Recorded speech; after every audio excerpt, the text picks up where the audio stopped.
Di bawah langit jazirah yang membentang luas, sejarah pernah mencatat sebuah peristiwa agung yang menjadi titik balik peradaban manusia. Ini bukan sekadar perpindahan tempat dari satu kota ke kota lain. Ini adalah perjalanan keyakinan, sebuah ujian kesabaran, dan bukti nyata pertolongan Sang Pencipta. Inilah kisah hijrah Nabi Muhammad SAW dari Mekah menuju Madinah. Suasana di kota Mekah saat itu terasa begitu berat. Tekanan dan penolakan terhadap dakwah Nabi semakin hari semakin memuncak. Para pemuka Quraisy bahkan telah bersepakat untuk menghentikan langkah dakwah Rasulullah dengan segala cara yang mereka bisa. Di tengah situasi yang sangat genting itulah, perintah dari langit turun. Allah Subhanahu wa Ta'ala memerintahkan Kokasinia untuk meninggalkan tanah kelahirannya demi menyelamatkan iman dan masa depan umat. Pada sebuah malam yang hening, strategi agung pun dijalankan. Rasulullah meminta sepupu beliau, Ali bin Abi Thalib, untuk berbaring di tempat tidurnya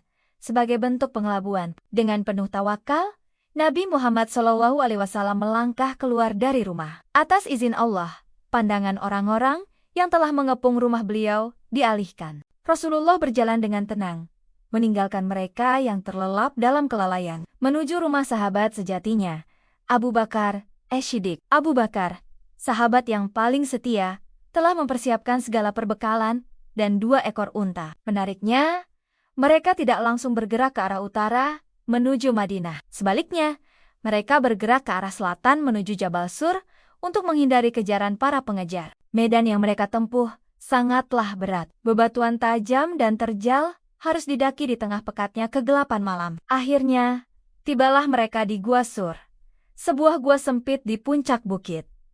Disinilah terjadi sebuah momen yang menggetarkan hati. Para pencari jejak dari kaum Quraisy berhasil menemukan rute mereka hingga ke mulut gua. Langkah kaki mereka terdengar sangat jelas dari dalam.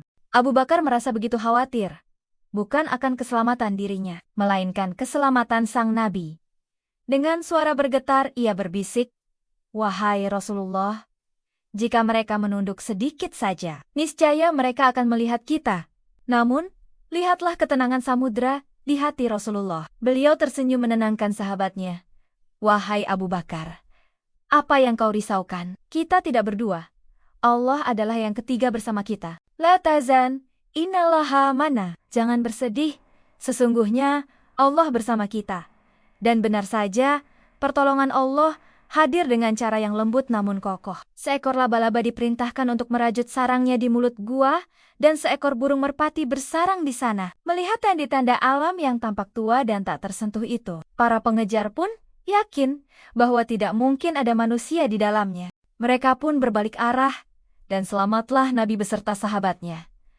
Setelah keadaan dirasa aman, perjalanan dilanjutkan. Kali ini, mereka menyusuri jalur pesisir yang tandus dan jarang sekali dilalui manusia. Teriknya matahari membakar gurun, perbekalan mulai menipis, dan rasa lelah pun mendera. Rombongan mulia ini kemudian singgah di sebuah kemah milik seorang wanita tua bernama Ummu Mabad. Saat itu, mereka sangat haus dan lapar. Namun tidak ada makanan yang tersisa di kemah itu, kecuali seekor kambing kurus yang sangat lemah. Rasulullah kemudian memohon izin untuk memerah susu kambing tersebut. Dengan tangan beliau yang penuh berkah dan doa yang tulus, sebuah keajaiban terjadi. Kambing yang lemah itu tiba-tiba menghasilkan air susu yang sangat berlimpah. Susu itu cukup untuk menyegarkan seluruh rombongan dan bahkan memenuhi semua wadah milik Ummu Mabad. Sebuah bukti nyata bahwa keberkahan senantiasa menyertai setiap langkah beliau. Namun ujian belum berakhir. Di tengah gurun yang luas, seorang pengejar bernama Surakah bin Malik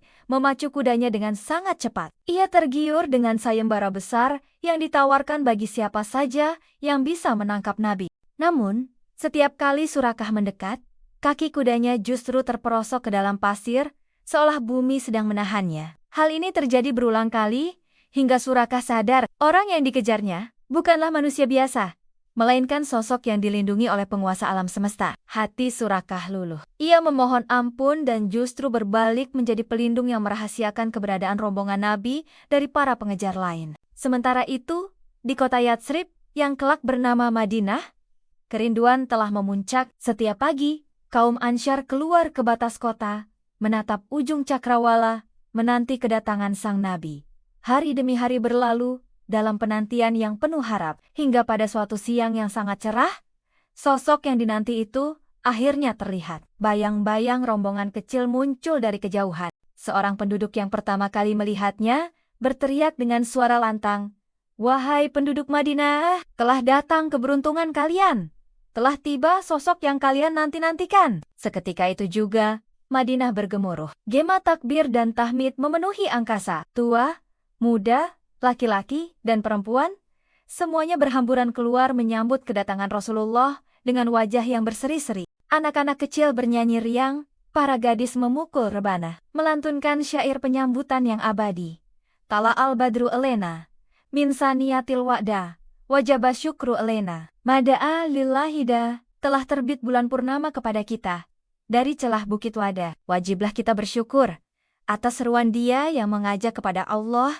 Air mata bahagia tumpah membasahi bumi Madinah. Sejarah mencatat, tidak ada hari yang lebih indah dan bercahaya di Madinah selain hari masuknya Rasulullah ke kota tersebut. Setiap orang berebut memegang tali kekang unta Nabi, berharap beliau sudi singgah di rumah mereka. "Tinggallah di rumahku, wahai Rasulullah," seru mereka penuh harap. Namun Nabi dengan lembut berkata, "Biarkanlah unta ini berjalan, karena sesungguhnya ia diperintah oleh Allah." Unta itu terus melangkah hingga akhirnya berhenti dan duduk di sebuah tanah lapang, tempat penjemuran kurma milik 2 orang anak yatim. Di sanalah, Nabi memutuskan untuk menetap sementara, dan kemudian membangun Masjid Nabawi. Sebuah masjid yang kelak menjadi pusat peradaban. Tempat menyatukan hati kaum muhajirin dari Mekah dan kaum Ansyar dari Madinah. Tempat di mana cahaya Islam memancar terang ke seluruh penjuru dunia. Perjalanan hijrah mengajarkan kita bahwa dalam setiap kesulitan, akan selalu ada kemudahan bagi mereka yang bersabar dan bertawakal, bahwa keyakinan kepada pertolongan Allah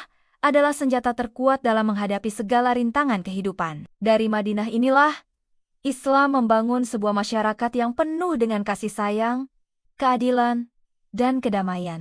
Terima kasih telah menyimak kisah yang luar biasa ini. Semoga kita bisa mengambil hikmah dari setiap langkah perjalanan agung Nabi Muhammad SAW. Jangan lupa untuk subscribe channel ini agar tidak ketinggalan video-video inspiratif lainnya. Sampai jumpa di video berikutnya.